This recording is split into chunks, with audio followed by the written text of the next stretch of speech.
Quem tá com o caderninho na mão? Olha o caderninho. Grava aí. Está sendo gravado. Hoje nós vamos falar, na última aula, nós falamos sobre o pecado de não fazer o bem, o pecado de ser amigo do mundo e ser inimigo de Deus. E depois, nós falamos das perversidades, fazer sempre o mal a alguém, né? As pessoas perversas. Mas depois eu deixei algumas coisas, assim, um texto em Romanos, para falar um pouco sobre a imoralidade. Então, hoje, o nosso subtítulo do tema pecado, nós vamos falar sobre o adultério e vamos falar sobre a imoralidade sexual. Amém?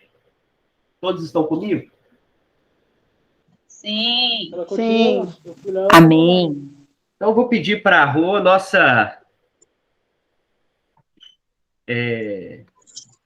oradora oficial, capítulo não, no primeiro livro, né? Mateus, capítulo 5, versículo 27 ao versículo 28.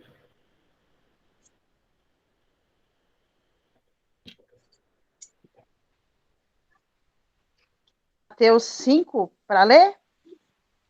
Isso, capítulo 5, versículo 27 ao 28. Pode ler? Pode. Ouvistes que foi dito aos antigos, não cometerás adultério. Eu, porém, vos digo que qualquer que atentar uma mulher para cobiçar, já em seu coração cometeu adultério com ela. Maravilha, obrigado, Rô. Então, começamos. Aqui é Jesus falando, há 2000 anos atrás, ou mais. Não sou eu, não é a Rô, é a palavra de Deus. Então, Jesus está destrinchando o que o Velho Testamento estava abordando. Que lá em Êxodo, no capítulo 20, versículo 14, um dos mandamentos é não cometerás adultério. Não adulterarás. Várias formas de... Põe o subtítulo. Ah, tá. O subtítulo. Cadê? Nós estamos falando agora de adultério. E depois vamos falar de imoralidade sexual. Que uma coisa liga a outra. Tá? Para vocês escreverem. Então, Jesus vai pegar o Velho Testamento, em Êxodo, e vai trazer ele para os dias atuais. Porque vocês, talvez aqui, alguns não, mas existe uma passagem da Bíblia que Jesus é confrontado diante de uma situação de adultério. Existia ali homens, leis, e uma mulher pega em adultério. Como Jesus já estava caminhando ali através da palavra, as pessoas perguntaram para Jesus: então, o que você diz sobre essa mulher pega em adultério? Porque a lei de Moisés dizia que se pegasse uma mulher em adultério, a consequência era um apedrejamento até a morte. Todos já sabem essa passagem da Bíblia? Sim. Que é tal falada Maria Madalena. Correto? Maravilha.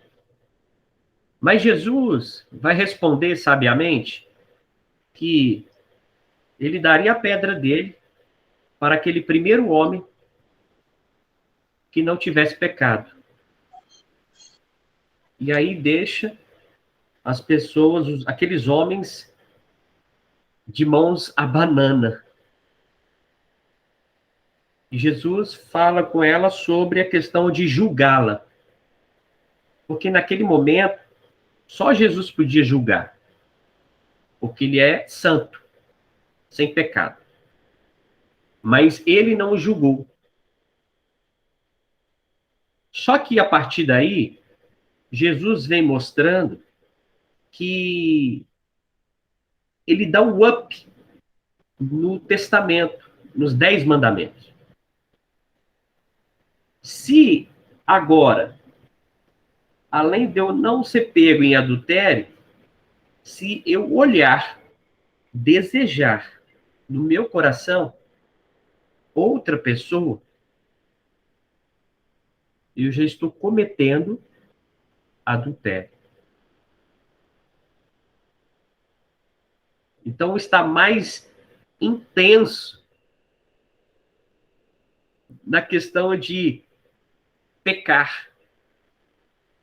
Então, assim, essa forma de Jesus estar falando do adultério não serve para homem, serve para mulher.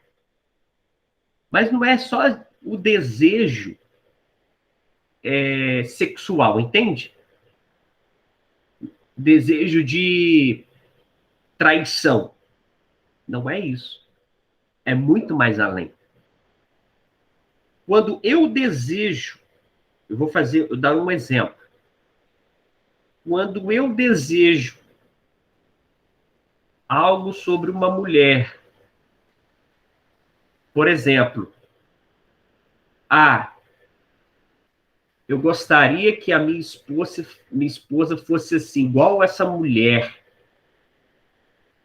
E a qualidade que ela tem, eu gostaria que ela fosse.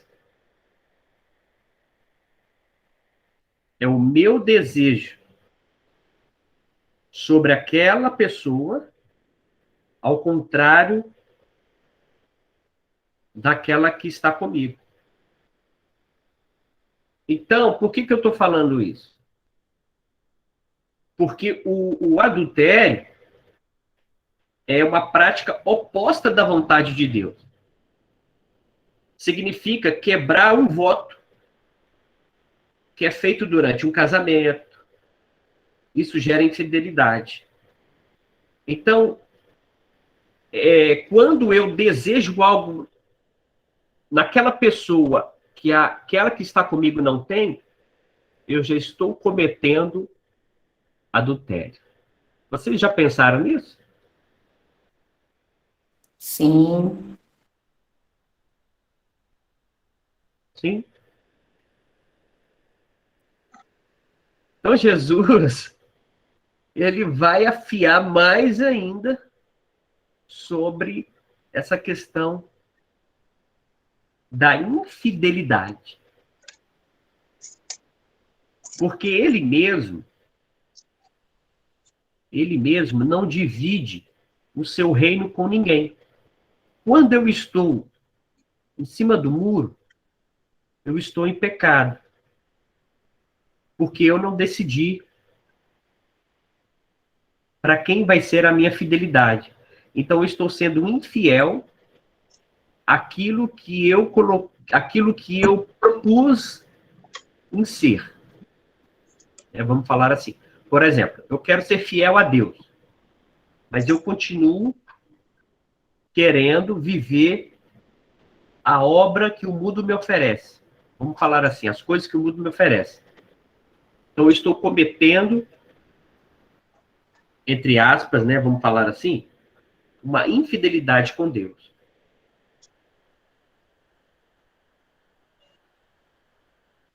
Porque Deus, ele escolheu a igreja para ser a sua noiva. A igreja somos nós. Então, a fidelidade dele promove que não existe adultério na relação dele com a gente. Mas a nossa relação com Deus, muitas das vezes, entra dentro de uma forma parecida com adultério. Por isso que quando ele fala que quando ele voltar, ele vai buscar uma igreja, uma noiva, adornada, sem manchas, sem mácula, pura, santificada. Porque aqueles que decidiram viver isso não estão cometendo a infidelidade com Deus. Não estão desobedecendo os mandamentos de Deus. Então, o adultério, lógico, quando a gente fala disso, a gente fala de casamento. É óbvio, claro. O primeiro pensamento é o casamento. Mas a gente precisa ir mais além do que isso. Porque quando Jesus, vamos falar da vida de Jesus, quando Jesus morreu por nós naquela cruz, ele não queria só perdoar os nossos pecados, pegar a dívida de culpa que nós tínhamos para ele. Não, ali foi feita uma aliança, um casamento. Ali foi pactuado com a humanidade que Jesus é o noivo. Amém? Vocês estão comigo? Amém. Amém. Então, nesse momento, a gente precisa entender que como está a nossa relação com Deus. Eu entendo que somos frágeis, fracos, pecadores, mas nós lemos, se eu não me engano, lá em Tiago, que ele vai dizer que muitos pecaram, mas muitos desses que pecaram foram transformados, santificados, justificados pela glória de Deus. Então, Jesus vai nos perdoar. Amém? Amém. Amém. Então, nesse momento, quando a gente comete esse erro, o adultério, a gente precisa, na verdade, ter consentimento que, primeiro, se estou cometendo a infidelidade, primeiro é com Deus.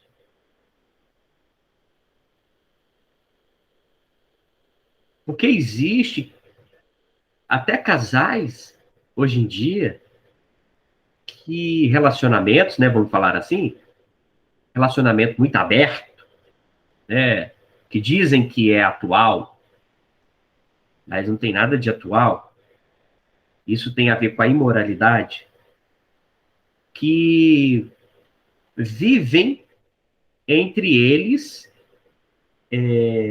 dividindo a imoralidade, achando que não tem nada a ver. A traição para eles não tem nada a ver. Às vezes o homem, às vezes a mulher, sabe que dentro de um relacionamento existe traição, mas passam um pano quente e não discutem e deixa por si mesmo e vivem sob a escravidão desse pecado. Talvez você conheça. Então, isso daí não está escrito na Bíblia. Que Deus vai perdoar o pecador. Mas A característica do pecado vai deixar mais e mais nós, seres humanos, longe de Deus. E aí, às vezes, a gente nem vai ter forças para pedir perdão para Deus ou até mesmo para identificar que é pecado.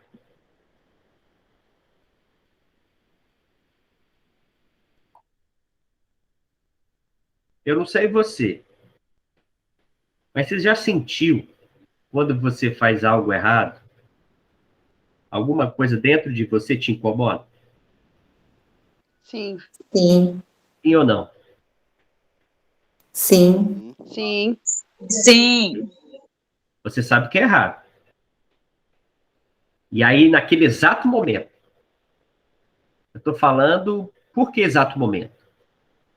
Porque pela misericórdia e graça, o Espírito Santo habita em nós. Então, ele faz com que o sentimento dessa culpa, desse erro, dessa atitude que não provém de Deus, possa ser detectada no momento, como se fosse um radar. Eu passo por isso.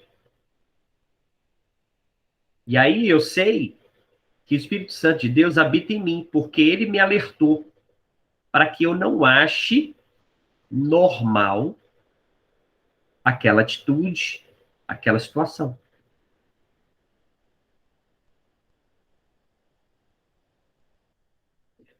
Nós só não podemos continuar com o hábito de desobedecer. Podemos sentir o Espírito Santo falar conosco, mas mesmo assim, nós não queremos escutar. Isso pode acontecer. Aí gera um esfriamento. Você conhece alguém que era, vamos falar assim, era uma pessoa temorosa a Deus, convincente das coisas de Deus, na oração, que depois de algum tempo ela se esfriou? Quem conhece? sim, conheço. Talvez está Sim. dentro da nossa família, dentro da nossa casa. Por quê? Por causa de você? Não. Parte? Não. Porque essa pessoa, ao longo da caminhada, ela foi deixando de obedecer alguns mandamentos e princípios da Bíblia. E aí o pecado foi sendo acomodado na vida dela, que ela não sente mais a necessidade de pedir perdão. Por exemplo, tá? Depois a gente pode falar isso mais para frente. Se eu falo palavras de baixo escalão, né? Eu estou falando chique aqui, hein? Palavras de baixo escalão. Olha. Se aquela palavra ela vem como maldição, que o objetivo daquela palavra pronunciada vem como maldição, ela vai afetar o próximo. Então, eu estou fazendo algo de errado com o próximo. E talvez para essa pessoa é normal.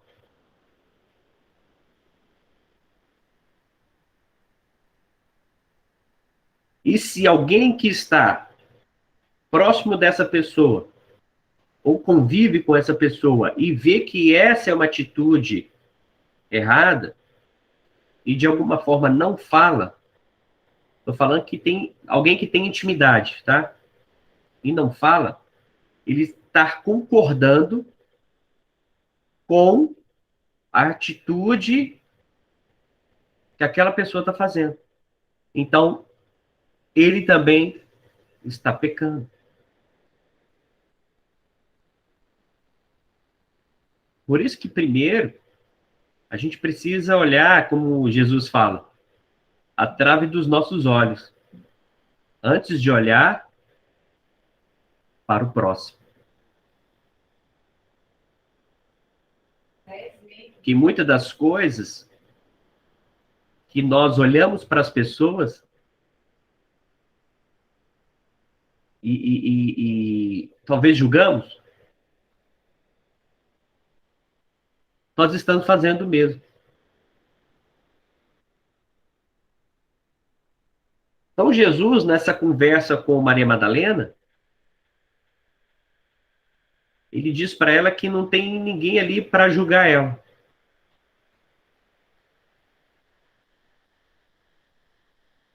Aqueles que estão se envolvendo. Quem aqui já foi julgado por alguém?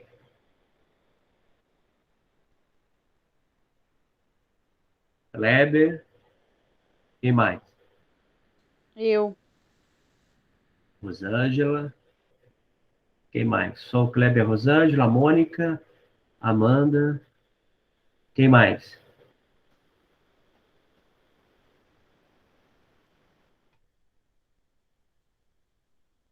Só esses? Pô, eu também, viu? Vou colocar aqui eu. Érica, também eu. Alê, também eu. Quem não foi? Agora a pergunta volta para nós.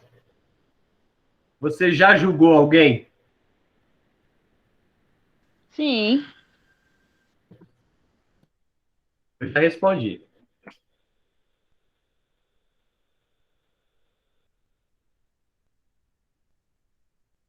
Já? Por que eu estou fazendo essa interação com vocês?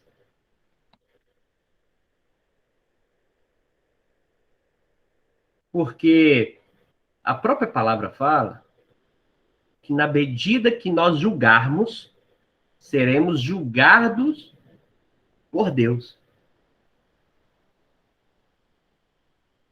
Sim, Ale, quando estamos mais próximos de Deus, a gente começa a perceber essas coisas.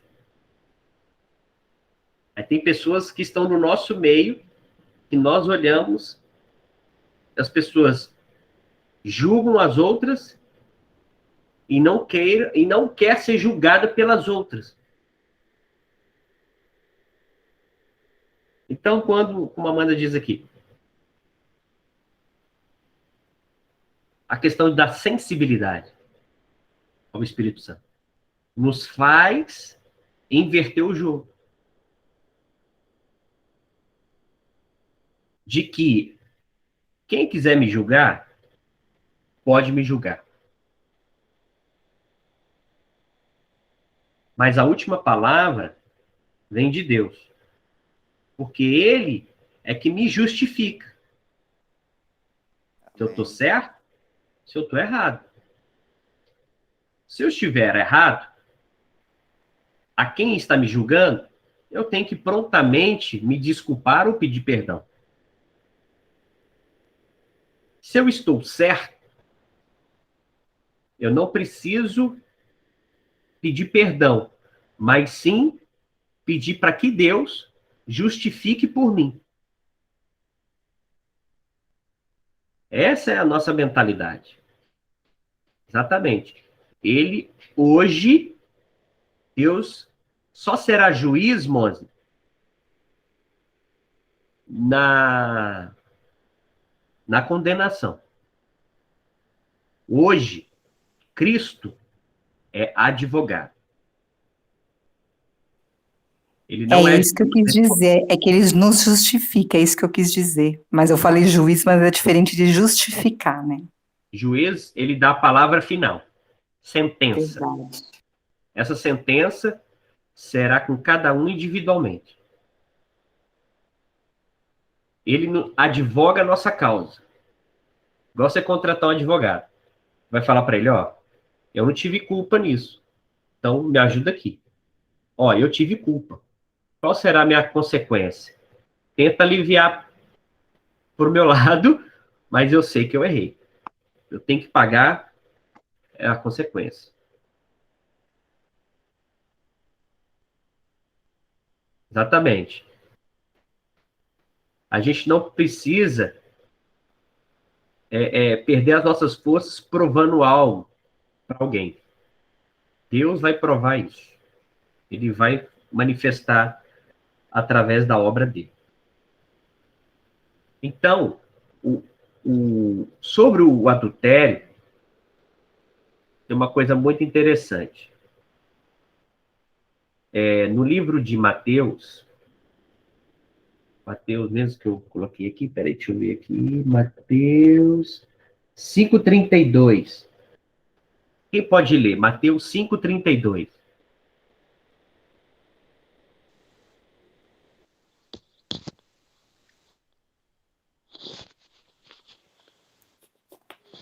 Porque todas estas coisas os gentios o procuram. De certo, vosso Pai Celestial bem sabe que necessitais de todas essas coisas. Não, Rô. Mateus, capítulo 5, versículo 32. Ah, tá, desculpa. Eu, porém, vos digo que qualquer que repudiar sua mulher e não ser por causa de prostituição, faz que ela cometa adultério, e qualquer que casar com a repudiada comete adultério. Vamos entender isso aqui. Aqui vai dizer que todo aquele que se divorciar, porque diz a palavra, no versículo anterior, no 31, Jesus vai afirmar que aquele que se divorciar de sua mulher deverá ter a certidão de divórcio. Eu não quero mais viver com aquela pessoa, eu quero divorciar. Ponto. Só que Jesus vai trabalhar nisso, porque isso se refere a um testamento antigo. Jesus vai dar um upgrade agora, falando que todo aquele que se divorciar da sua mulher, aí ele vai te dizer aqui, exceto por imoralidade sexual.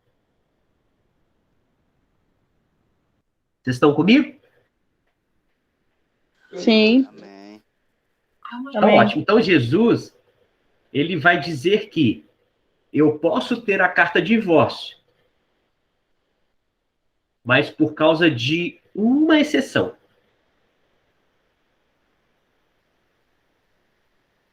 Então, uma pergunta. Eu posso me divorciar só porque eu tive um desentendimento, às vezes promíscuo, por causa de maturidade do relacionamento, decidi sair de casa, pedir divórcio. Quem acha que é certo se separar por isso?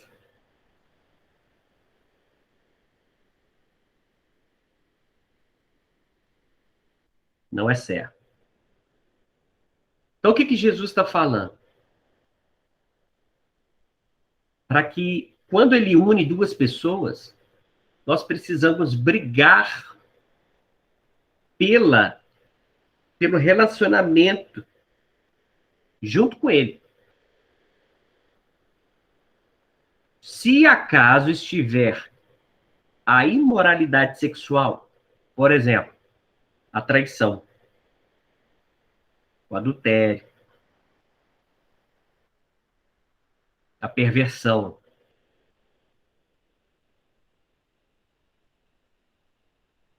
aí sim, eu não tenho nada, nem colher de chá.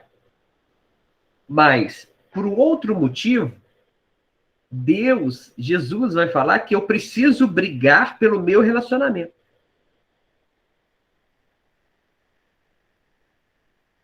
E é intenso, não é? É forte. Quem é casado aqui? Ô, Glória. Quem não é casado, aproveita. É brincadeira. É bom casar, viu, gente? É maravilhoso casar. Mas é uma renúncia que vai ter esse essa transformação necessária. Porque Deus une o homem e a mulher para que juntos formem a família. Isso já é princípio da Bíblia. Nem vou discutir isso. Então ele faz com que o homem e a mulher possam viver de acordo com os princípios da palavra. Então, para eu continuar persistindo para não cometer pecado, como a palavra diz, eu também estarei cometendo adultério, eu tenho que estar prostrado buscando em Deus. Mas o que é normal acontecer? Quem pode me falar?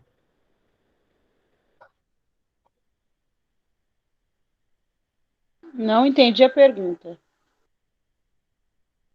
O que é normal acontecer quando existe uma situação de separação? Como assim? Ficar triste? Vamos lá. Não é. Não. Ah, obrigada. O que é normal acontecer? As pessoas se separarem, um vai viver a sua vida e não quer saber mais por causa de brigas, desentendimento. Exatamente, ali. Depois vira até inimigas. Porque é mais fácil. Concordo? Sim. Porque o diabo vai trazer uma bandeja de facilidades para você. E Deus vai trazer uma bandeja de provações que faz com que você e o seu relacionamento cresça perante a ele. E para crescer, vai ter que haver desafios e sacrifícios. Então, qual que é mais fácil hoje? Durante toda essa pandemia, se você analisar os números, houve mais ou menos separações? Mais. Mais, bem mais. É, eu ouvi também que tem mais. Tem mais. Por quê, gente? Me responde. Vamos lá. Vamos junto nessa pegada. As pessoas tiveram que ficar mais juntas, conviver mais tempo juntas, não Não, saíam para trabalhar cada uma para o mas seu lado. conviver juntas é ruim? Não, é que Não. ficaram mais horas juntas também, né? Mas a pessoa que você escolheu casar, você fica algumas horas a mais com ela. É ruim? Ah, eu não acho, agora Ah, para ter pessoas que acham, né? a Érica está respondendo aqui, ó. Porque não colocaram Deus no centro do relacionamento. E não fizeram dar certo.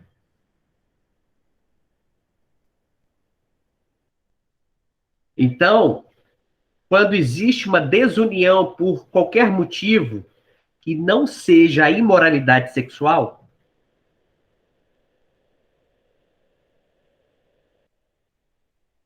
as pessoas preferem se distanciar uma da outra e viver as suas vidas antes de chamar a presença de Deus para dentro da sua casa.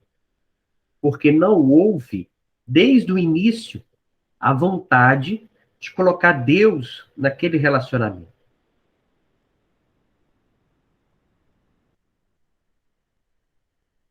Justamente, Alexandre, o homem e a mulher são diferentes. Cada um enxerga diferente. tem que respeitar o jeito de cada um, mas todos dois têm a possibilidade de chamar a presença de Deus. Isso é para todos nós. Então, muitos relacionamentos, durante a pandemia, teve situações caóticas, porque antes da pandemia, lá no seu começo, não entenderam isso. Kleber quer falar? Pode falar, Kleber. Eu acho que as pessoas, elas acostumaram a querer se relacionar, né? Ter uma relação, mas não tem um relacionamento. O relacionamento que eu digo é a partir daí do que vocês estão falando, de chamar também a presença de Deus para dentro desse convívio, né? Porque as pessoas querem uma relação, mas qual é a relação que essas pessoas querem hoje, né? É que estamos discutindo aqui, é estar naqueles momentos que são bons, nos momentos que tem algum fato que não agrada um ou o outro, deixa de ser um relacionamento, deixa de ser uma relação. E aí é hora de quem tem Deus, na presença de Deus, junto desse relacionamento, consegue se superar, né? Para daí dar continuidade na questão. É o que eu acho. Maravilha. Justamente. Elas não entenderam o que é um relacionamento. Elas só queriam conviver juntas.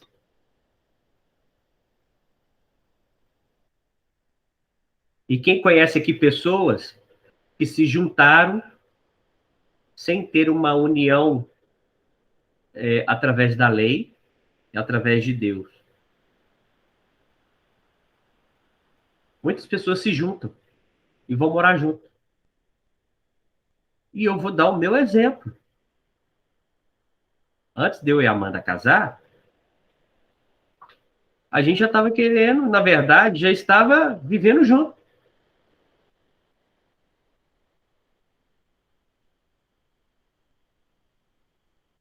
Por quê? Porque pra gente era bom, a gente estava começando nosso relacionamento, a gente queria ficar mais e mais perto um do outro. Mas aos olhos de Deus, a gente estava errando. Mas Deus nos deu o entendimento de buscar a face dele e nós identificamos que a gente estava errando. Mas você pode identificar como muitos preferem nem casar mais. Ah, se juntar tá tudo bem, tudo ótimo. Para que eu vou assinar um papel? Não vai fazer diferença nenhuma. É o que as pessoas pensam. Isso que o Kleber acabou de falar. Elas não sabem a profundidade de um relacionamento. E aí vem um confronto, uma provação, igual a pandemia, de você estar, os dois estarem, aquele relacionamento estar mais próximo e começarem a ter problemas, porque estão convivendo mais. Olha que loucura. Vou dar o meu exemplo. Desde quando nós começamos, na verdade, depois de um tempo. Eu e a Amanda, a gente trabalha junto. A gente trabalha, a gente se vê 24 horas por dia. A gente discute coisas da empresa e coisas pessoais. Sai faísca? Quem acha que sai faísca? KKKKKK. Não, Não sai faísca. de jeito nenhum, é muito bom. Sai faísca. Mas a gente tem um consentimento que Deus nos uniu. Que através do nosso relacionamento, a glória de Deus tem que ser vista sobre a nossa vida. Então a gente tem que passar por cima de alguns obstáculos.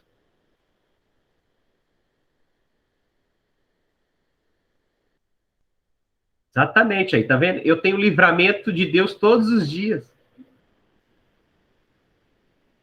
Não sei se o Ale tem, o Kleber tem. Quem tá mais aqui? Tem livramento todo dia. Amém, poderoso. Já acorda pedindo a Deus, Deus, que eu fuja da aparência do mal. Mas assim, Também não exagera, né, Júlio? não, tô brincando. Eu sei. Mas talvez isso muitos não querem viver. Então já comete adultério também. Então Jesus ele vai dar mais upgrade com relação ao adultério. E aí a gente já entra para a parte da imoralidade. Eu vou pedir aqui, quem puder ler, deixa eu pegar aqui. 1 Coríntios, 1 Coríntios, capítulo 7, versículo 18.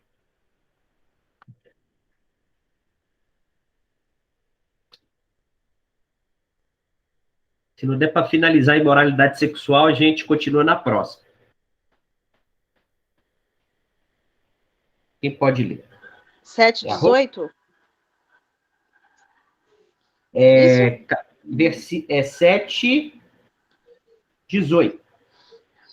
E Foi alguém Não, chama. perdão. É 6, 18. Ah, tá.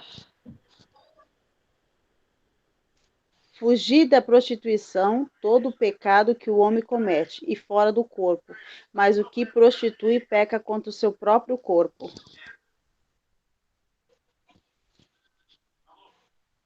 Ok, 19. Ou não sabeis que o vosso corpo é o templo do Espírito Santo, que habita em vós, proveniente de Deus, e que não sois de vós mesmo? Maravilha.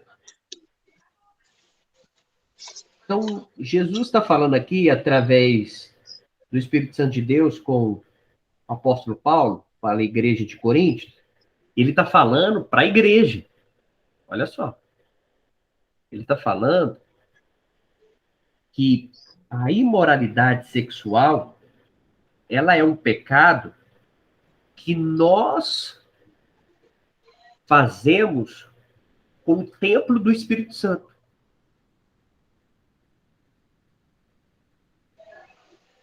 Porque a casa do meu corpo é casa de habitação do Espírito Santo. Ok? Todos comigo? Então, ele vai falar que todos os outros pecados são pecados cometidos fora do corpo. Mas a imoralidade sexual está usando o corpo. A criação de Deus, aquilo que ele te deu, contra Deus.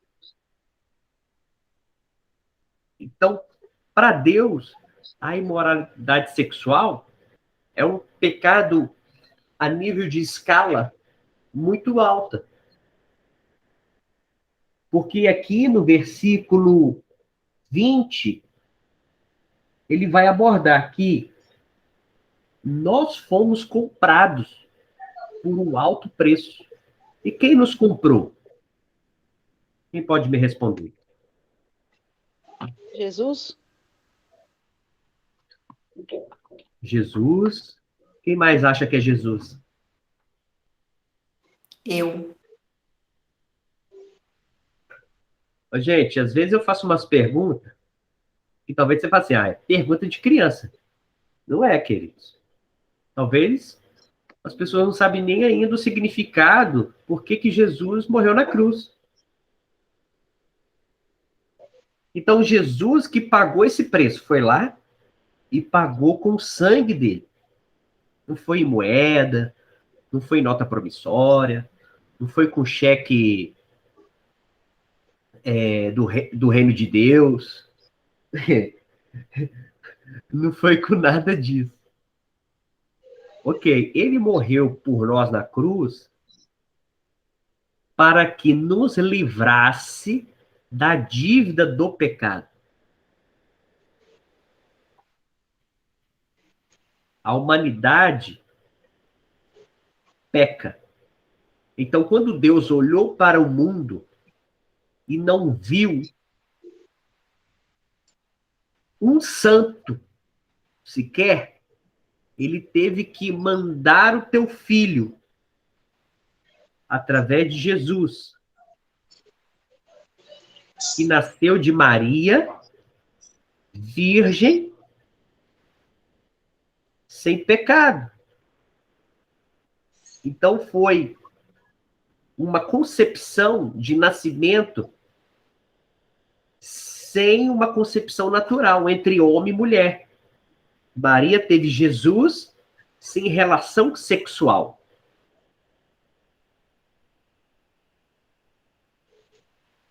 O Espírito Santo brotou dentro de Maria, formou Jesus. Porque ele é poderoso para fazer isso. Não queira eu explicar para vocês, mas como pode isso? Não tem explicação. Jesus nasceu de Maria e ponto final. Porque ele é poderoso. Aí Jesus, durante a sua caminhada, porque ele é Deus também. Ele é Deus e ele é humano. Então ele é uma pessoa incomum, andando no meio de pessoas comuns. Então Jesus era o único que poderia nos garantir a vitória sobre o pecado, porque ele não tinha pecado. Tinha que ter alguém sem pecado. E esse alguém era Jesus. É Jesus. Entenderam? Não tinha Sim. ninguém para ir para o lugar dele. Nem se tivesse ali, vamos supor que um ali fale na hora, não, eu vou morrer por Jesus. Não. Ele ia rabiolar e não ia querer ser crucificado. Então tinha que ser Jesus. Então, por causa disso, aqui no versículo 20, vai dizer que por causa desse alto preço, o nosso corpo, o seu corpo, precisa glorificar a Deus. Amém? Amém. Então, a palavra também vai dizer, eu não sei o versículo correto, que tudo que nós fazermos tem que ser para a glória de Deus. Tem que ser para que as pessoas vejam em mim algo do reino, que glorifique a Deus. Se eu der alguma coisa para uma pessoa e ela não glorificar a Deus através de mim, o que eu fiz foi em vão.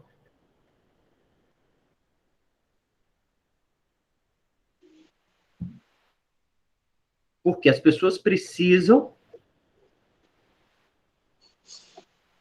fazer tudo para a glória de Deus. Então, quando a gente fala dessa imoralidade do corpo, a gente está deixando de lado o significado que Deus morreu por nós naquela cruz. Como se não bastasse morrer. Amém? Amém. Quantos de nós Amém. já tinha esse pensamento?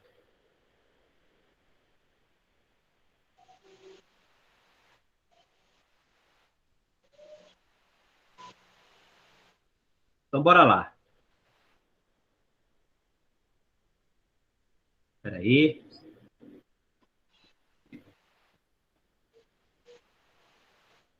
Então, a imoralidade é toda prática sexual, a imoralidade sexual, né?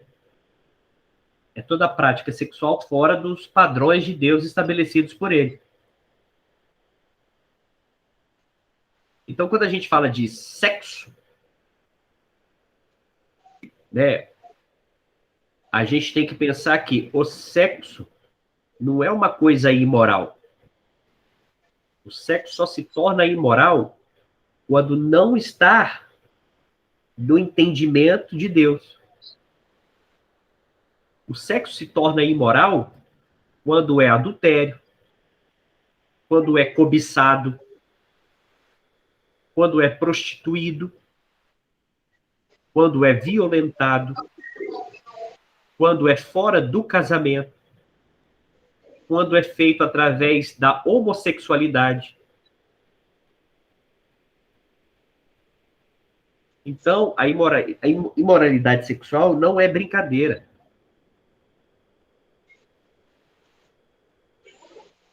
Alguém tem uma dúvida com relação a isso que eu acabei de falar aqui, essas características de imoralidade? Não, tá tudo certo. Tá tudo certo? Porque a imoralidade, ela vai tudo de oposto àquilo que Deus criou.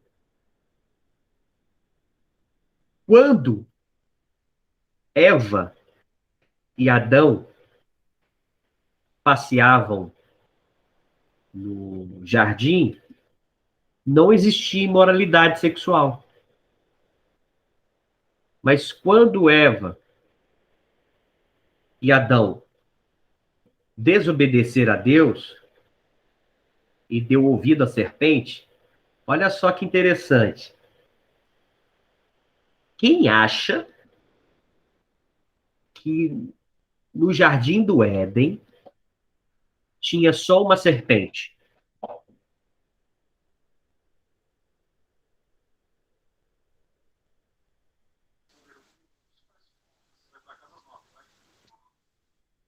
Quem acha?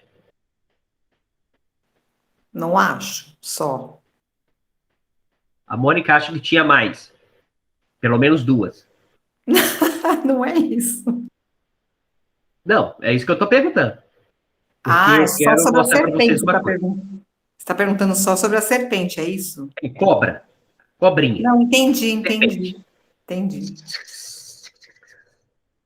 Sabe? Quem acha?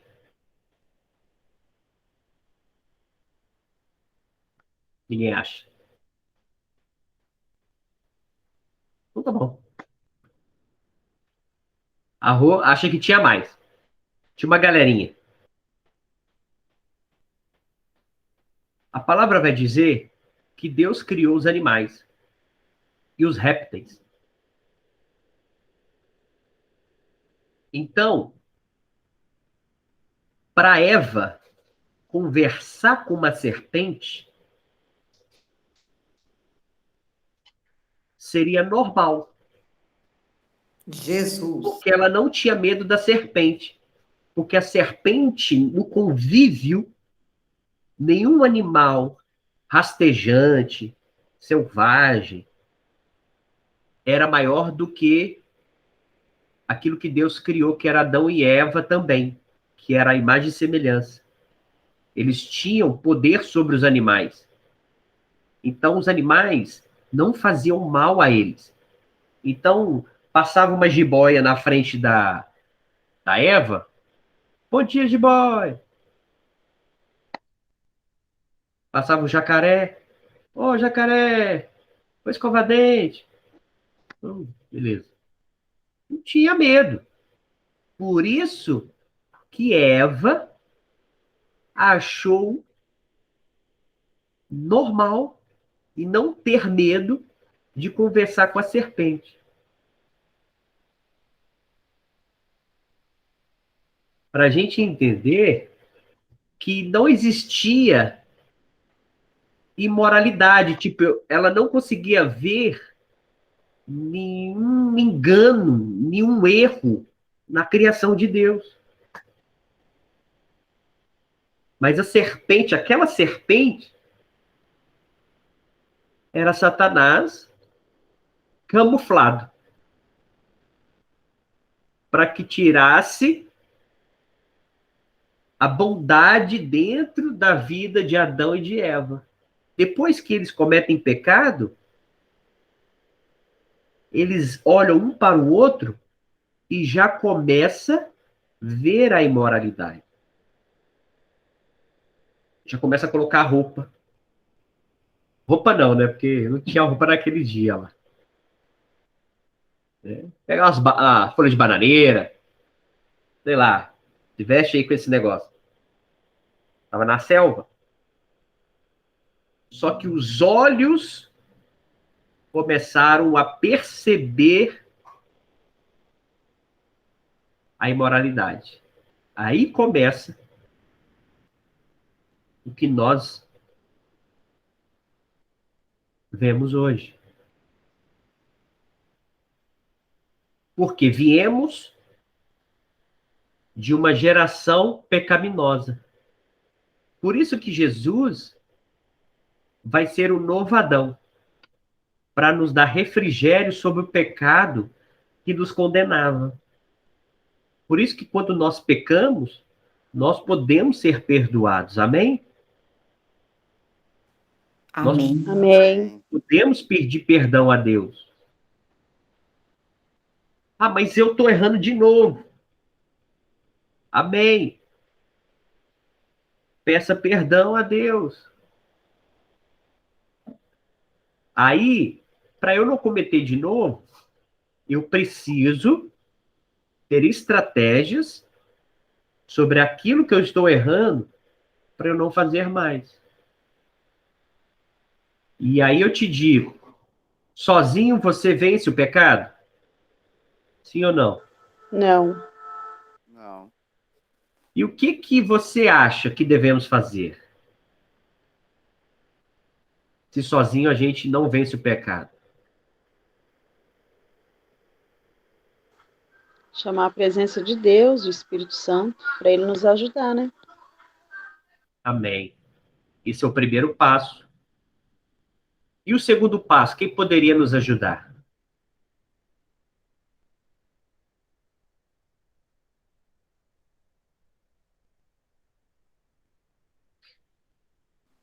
Obedecer a palavra.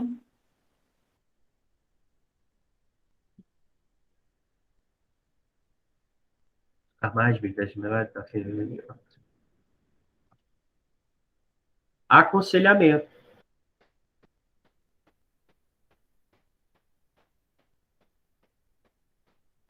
Porque se você não tiver um aconselhamento, uma ajuda, um acompanhamento, você volta a fazer.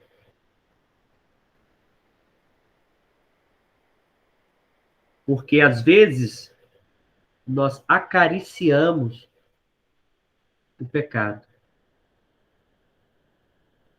Existe até pecado de estimação.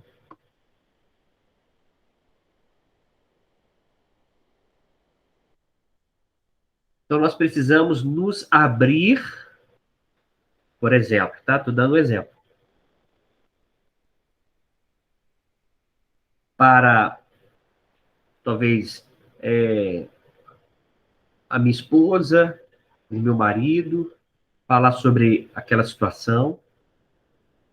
Ou para quem está dentro de uma determinada igreja, buscar o aconselhamento pastoral. O pastor, através do direcionamento de Deus, vai estar clamando pela sua vida e te dando conselhos para que você venha fugir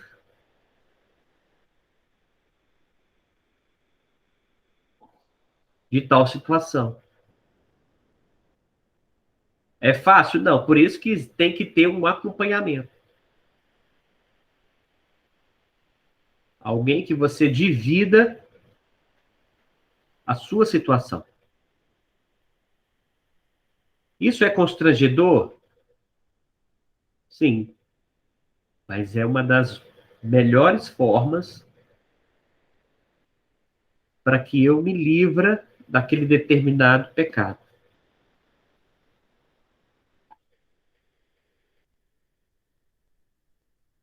Amém? Porque sozinho, só pedindo para Deus, ainda não é o suficiente. Porque o nosso coração é enganoso. Precisamos de alguém para nos ajudar, nos aconselhar, nos dar uma palavra de verdade, que vai haver conserto.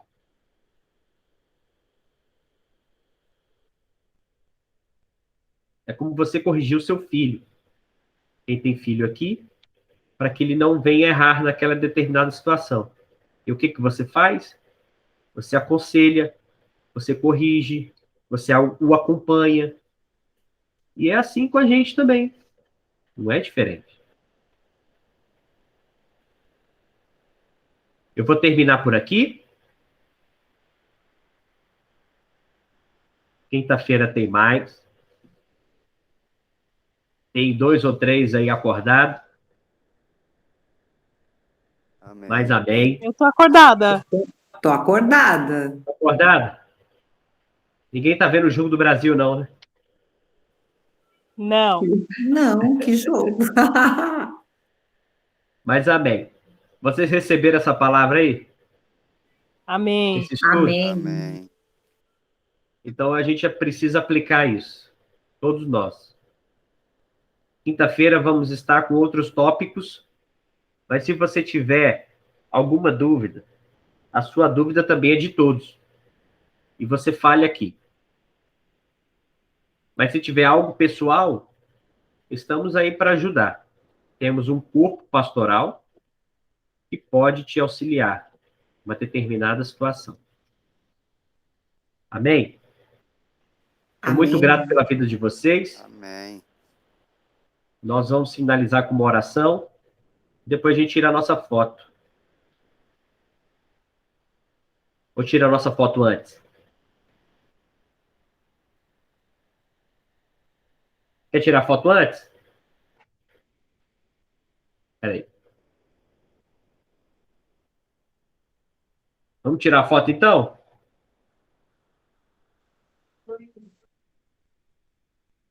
Cadê vocês? Tem ninguém tomando banho aqui não, né, gente?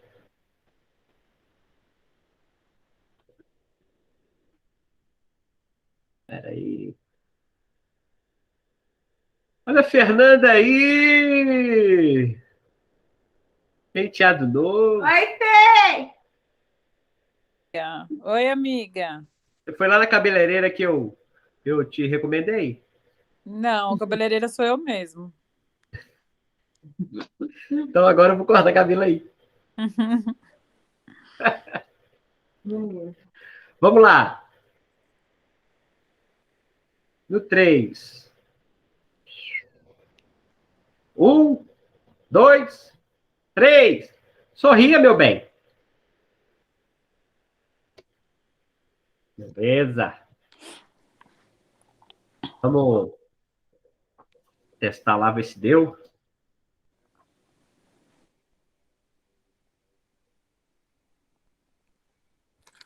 Ok. Quem pode fazer uma oração final?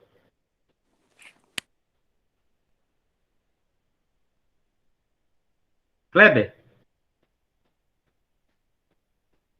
Amém. Quem? Orar? Amém. Vamos lá. Pai querido, Pai amado, ainda na tua presença, Deus, nós te agradecemos, Pai, por mais essa palavra.